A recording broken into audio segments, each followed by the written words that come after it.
Hai hai hai, selamat datang kembali di channel Min Donghua. Kali ini kita akan melanjutkan cerita Donghua, Battle Troop di... Pada saat ini, Xiaoyan mengambil beberapa langkah berturut-turut lagi untuk menghancurkan pasukan Taisu di sekitarnya. Namun, meskipun kekosongan itu sepertinya terguncang olehnya, tapi Xiaoyan juga bisa melihat sekilas bahwa guncangan itu bukan disebabkan oleh kekuatannya, tetapi kekuatan aturannya. Sehingga Xiaoyan cukup terkejut dan mencoba memahaminya dengan jelas. Pada saat yang sama, dalam menghadapi sosok besar yang mengaum ke arahnya, Xiaoyan juga tidak menyerah sama sekali. Tapi dia diam-diam mengencangkan jari-jarinya. Meskipun Xiaoyan tidak tahu alasan kenapa orang ini ingin bertabrakan dengannya dengan kekuatan tubuh fisik. Meskipun orang kuat ini bisa menyerangnya secara langsung, mungkin orang ini ingin menunda waktu untuk mempersiapkan pertempuran berikutnya dan membiarkan baju besi dewa palsu dari orang-orang kuat Taisu mengumpulkan kekuatan, sehingga kekuatan abadi mereka bisa dipertahankan dalam bertarung, sehingga dapat digunakan dalam upaya sedikit mungkin untuk melawan. Lagi pula, saat Xiaoyan sosok-sosok padat di sekitarnya, dia juga tahu bahwa ini akan menjadi pertarungan yang sulit. Sialan, apa sebenarnya yang ingin wanita gila itu lakukan? Xiaoyan diam-diam berpikir dalam hatinya, karena sejak pertarungan ini dimulai, Ye Beijing telah menghilang, yang membuat kesan baik Xiaoyan terhadap wanita ini tiba-tiba turun ke titik beku. Karena tidak peduli apa yang dia tunjukkan sebelumnya, apakah itu karena kecintaannya pada Xiaoyan, atau dia hanya ingin berlatih kultivasi ganda dengan Xiaoyan? Tapi dia melarikan diri di depan pertempuran seperti ini, yang menunjukkan dia telah melupakannya. Bagaimanapun mengirim Xiaoyan hidup-hidup ke dalam mulut harimau, itu sama saja dengan membunuhnya. Lagi pula saat ini, masih perlu waktu bagi pasukan alam dewa kuno untuk tiba di tempat ini. Bagaimanapun dengan kekuatan Xiaoyan sendiri, dia mungkin tidak dapat bertahan sampai bantuan dari alam dewa kuno tiba. Karena musuh yang akan muncul pasti akan menjadi lebih kuat. Meskipun setelah musuh dari alam yang sama dengan Xiaoyan terbunuh dengan mudah di tangan Xiaoyan, tidak ada yang berani maju lagi, dan hanya beberapa yang keras kepala maju. Bahkan meskipun Xiaoyan dapat membunuh mereka tanpa kerugian apapun, namun jika ini terus berlanjut, kekuatan Xiaoyan juga akan dikonsumsi. Saat ini, Xiaoyan hanya berada di keabadian para dewa tingkat pertama. Jika dia sendirian menghadapi banyak keabadian dewa dari Taisu dan menggunakan metode pertarungan roda secara bergantian, maka itu dapat menghabiskan kekuatan Xiaoyan hingga kering. Pada akhirnya, Xiaoyan tidak memiliki kekuatan untuk melawan dan mati. Tentu saja Xiaoyan juga tahu ini adalah tujuan Taisu dan inilah yang ingin dilakukan Su Aqing. Dia tidak akan memberikan kesempatan pada untuk pulih. Dan dia bahkan tidak akan ragu untuk mengkonsumsi orang-orang kuat dari Taisu ini untuk menghina Xiaoyan dan dunia sensi. Bahkan untuk menghancurkan pola pikir ratu. Jadi, metode ini memiliki efek yang lebih besar dan lebih luas daripada langsung membunuh Xiaoyan. Oleh karena itu, perencanaan dan visi Su Aqing sama sekali tidak sesuai dengan kekuatan dewa pertarungannya. Tetapi Xiaoyan tidak dapat memastikan apakah keberadaannya telah terungkap oleh Su Aqing. Tapi, jika dilihat dari karakternya, sangat mungkin dia akan menjadi pedang bermata dua. Namun itu semua hanya spekulasi Xiaoyan saat ini. Hanya saja, mungkin Suqian Taiji tidak tahu bahwa Xiaoyan telah tiba di sini. Jadi kemungkinannya tidak dapat ditentukan. Sekarang mata Taisu tertuju pada kekosongan timur dan hampir tidak ada bahtera yang berani datang ke sini. Tetapi tidak sulit untuk menilai. Tidak peduli apakah itu benar atau tidak, saya harus memikirkan cara untuk memecahkan situasi ini. Jadi saya hanya bisa membunuh lebih lambat untuk menunda waktu sebanyak mungkin. Xiaoyan segera membuat keputusan di dalam hatinya bahwa dia tidak bisa membunuh terlalu cepat. Jika tidak, itu hanya akan merugikannya. Jika dia terus menyerang dengan kekuatan yang lebih kuat, tidak peduli apa yang ingin dilakukan Taisu ini, setidaknya mereka tidak akan langsung membunuhnya. Tapi yang tidak disangka Xiaoyan adalah orang-orang kuat dari Taisu ini akan bergiliran mengambil tindakan sedemikian rupa.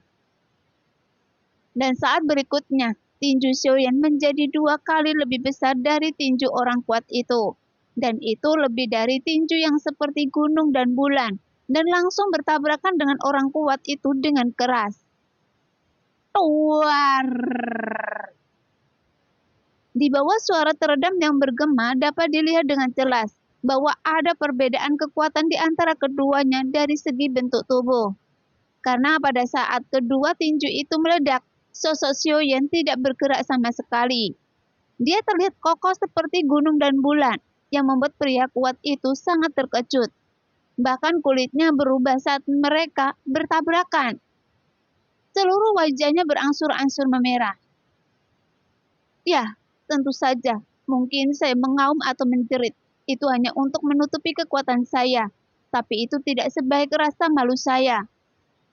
Xiaoyan mengangkat alisnya dan berbicara dengan hati-hati, karena sekarang sudah pasti dia akan menerima situasinya dan melihat bagaimana situasinya akan berkembang.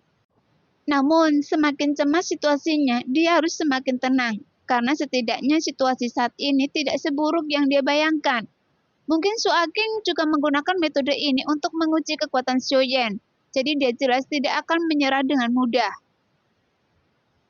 Pada saat ini, lengan pria kuat itu terus bergetar dan dia terlampar mundur hingga 100 kaki. Namun setelah pria kuat itu menstabilkan sosoknya, dia juga tidak mau kalah. Dia kembali menggerakkan tubuh besarnya yang menyapu ke arah Xiaoyan, yang postur seperti gunung dan bulan.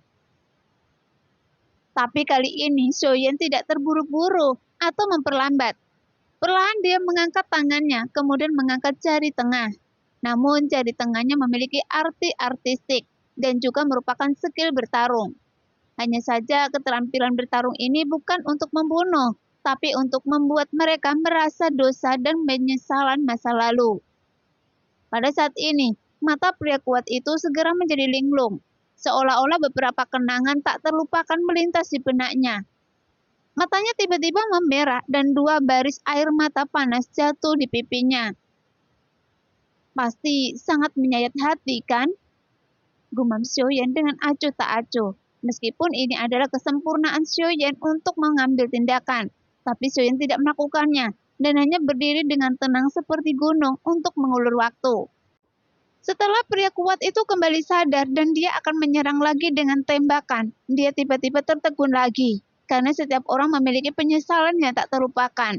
Untuk mencapai keabadian, mereka semua harus memuluskan simpul-simpul di hati mereka. Bagaimanapun tidak mudah untuk melupakan kenangan pencerahan dan tercabut kembali. Tapi Xiaoyan sebaliknya, dia tidak terlalu tergesa-gesa atau lambat, dan tampaknya cukup nyaman dalam menyerang. Secara bertahap mengalahkannya. Ratu, apakah orang ini yang Anda tunggu?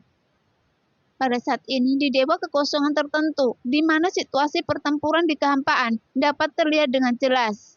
Meskipun ada kebebatuan dan air palsu di dalam Dewa Kekosongan, tapi itu tidak sedingin sebelumnya. Sekarang seorang pria duduk di kursi goyang dan berkata sambil tersenyum. Bagaimana? Kebebasan dan ketampanan seperti ini hanya bisa ditemukan pada dirinya.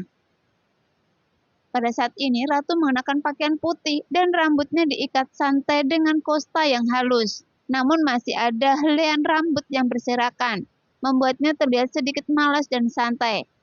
Tapi wajah itu tidak peduli bagaimana kelihatannya. Bahkan di balik rambut hitamnya yang acak-acakan, terlihat tulus kepada keluarga dan dunia.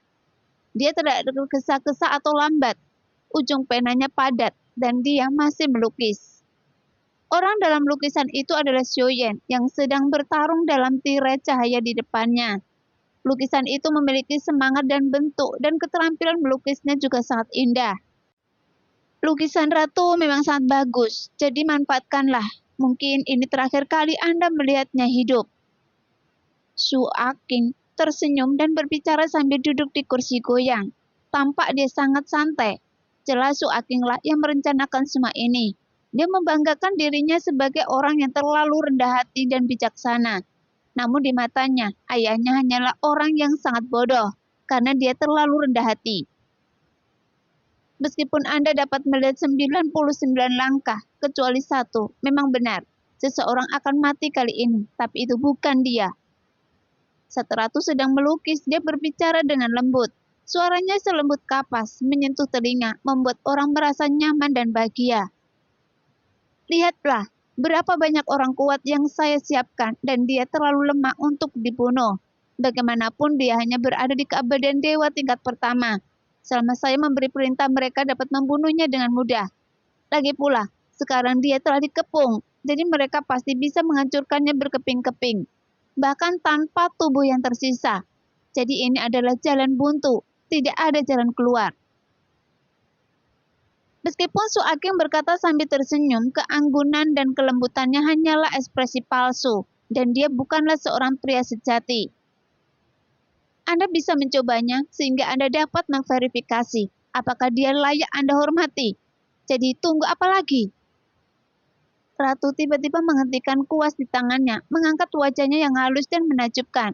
Matanya yang indah dipenuhi cahaya bintang, dan senyuman yang tampak tulus. Kemudian dia menatap Su Ageng dengan senyumannya yang terbuat dari cinta. Dan kelopak matanya sedikit bergerak-gerak, sepertinya tidak terduga. Melihat pemandangan Ratu sekilas ini langsung membuat Su Ageng tiba-tiba merasa curiga. Sebenarnya, siapakah Ratu? Nah, demikianlah cerita hari ini. Terima kasih yang sudah menonton video Min Earth sampai selesai. Sampai jumpa di video selanjutnya. Bye-bye.